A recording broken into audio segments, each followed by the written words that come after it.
Hello everybody, JT's Physics of Cycling, video number 2. I actually had a question, so I'm really glad for that. The question is from a teammate, Jack Evans, from the conservation of energy, demonstrating that demonstrating that we can lose half of our energy, or at least in the case that we did previously, half of our energy due to air friction. Jack's question was, doesn't the slope of the course matter?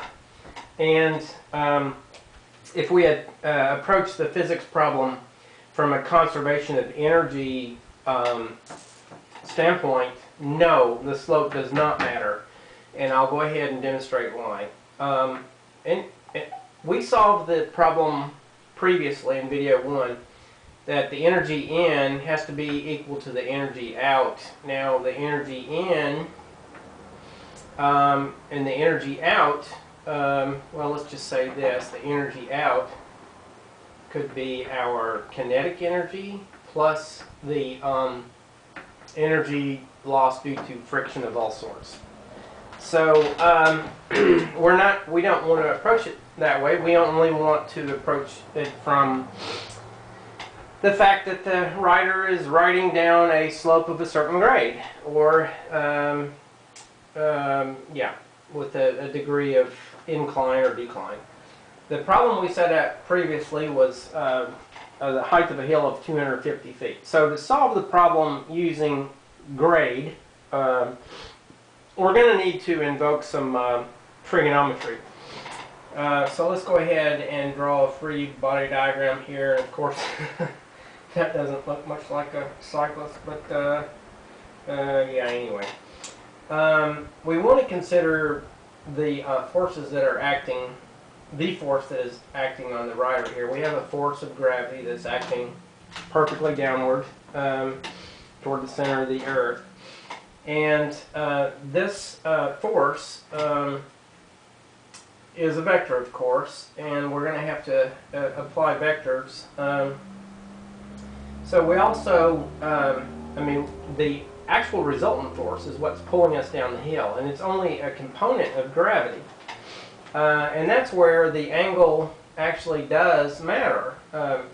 This angle here is equal to this angle here, according to geometry. This is gravity here. So what I want to do, I also have a force acting in the x direction, and then this would be the y direction. So what I want to do is I want to determine a new acceleration. So if this is acceleration due to gravity, what is this acceleration here? We'll call it A.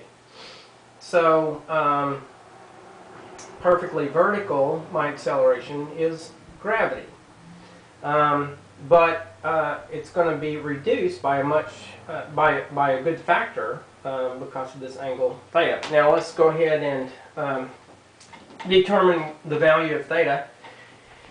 And I'm going to use a hill that we have here in Pulaski County, Kentucky, known as Haynes Knob.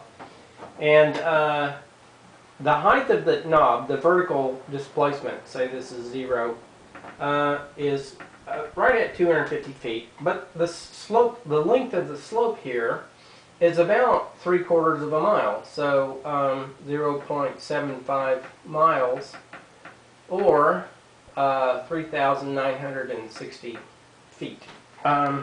So this the length of this side here is 3,960. So what I want to do here is determine a relationship. This is a triangle. I've got two sides. I have the hypotenuse, and I have the opposite side from the angle. So I know I can use the trigonometric relation. The sine of theta is equal to the opposite side, 250, divided by the hypotenuse, which is 3960, and then I want to solve this equation for theta. I want to know what the slope is. So I'll take the inverse sine here, and I'll get theta is equal to the inverse sine of 250 divided by 3960. Let me go ahead and do that right quick. So the inverse sine of excuse me, 250 divided by 3960, and I get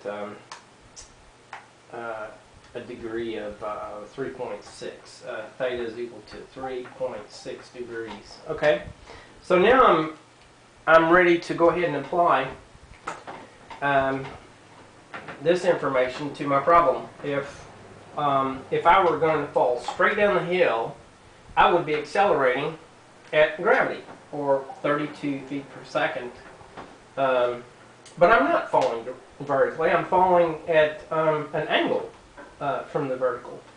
In fact, a pretty small angle. So my new acceleration here down this hill is going to be equal to gravity times the sine of this angle, and we determined that to be 3.6.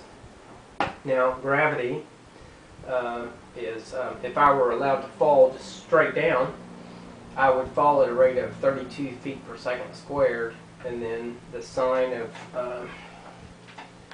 need to determine the sine of 3.6. So the sine of 3.6, that's going to be 0.06, 0.063. So my new acceleration is going to be that. So let's multiply that times 32. My new acceleration is 2.02 for a new acceleration. So since I'm not falling through, I'm not falling perfectly vertical, I'm falling at an angle departing from vertical. But I'm accelerating not at 32, but at much reduced 2.2, but not over 250 feet, but 3,960 feet. So let's see what happens when I apply that acceleration over 3,960 feet. Alright, let me just erase all of this. This is derived from the from classical mechanics, but I know you're not interested in that. The velocity squared of an object accelerating through a distance is equal to 2 times the acceleration times the distance that it's accelerating.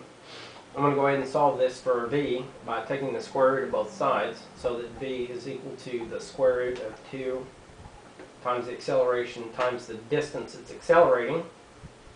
And in our case, this is 2 times, we said our acceleration now is 2.02, and the distance that we are accelerating through is 3,960 feet, and we'll take the square root of that. Comes out to be 126 feet per second, and if we go ahead and convert the units, we'll find that that's exactly what we had in the first video, about 86 miles per hour. Okay, so what I've demonstrated here is that the slope doesn't matter in the case that I was trying to demonstrate. I was trying to obtain a velocity that we should be able to get falling through air, and the velocity that we actually get, which is, in the case we had in video 1, about half. And the demonstration was that it matters a great deal. Anything that you can do to reduce your air drag or wind resistance or anything like that will have a profound effect. But to answer Jack's question, no. The physics problem that we had set up, the slope of the gradient of the slope does not matter, as you can see. Now, if you're really worried about energy loss, consider this. This is a photograph from 1986. It's a racer on holding a bicycle on a BMW motorcycle. This is from the Coors Classic bicycle race that my dad and I went to in 1986, and this was the Fisherman's Wharf Criterium. But this guy's got it, you know, he's got to figure it out. He's got the physics of cycling. You know, if you got a guy that's got a BMW motorcycle and is willing to drive it for you while you wag off the back, you know, pulling, you know, hanging onto your bicycle, who needs physics? Dude, that's it. All right, Jack, thanks for your question, and I hope that answered it for you. Thank you very much.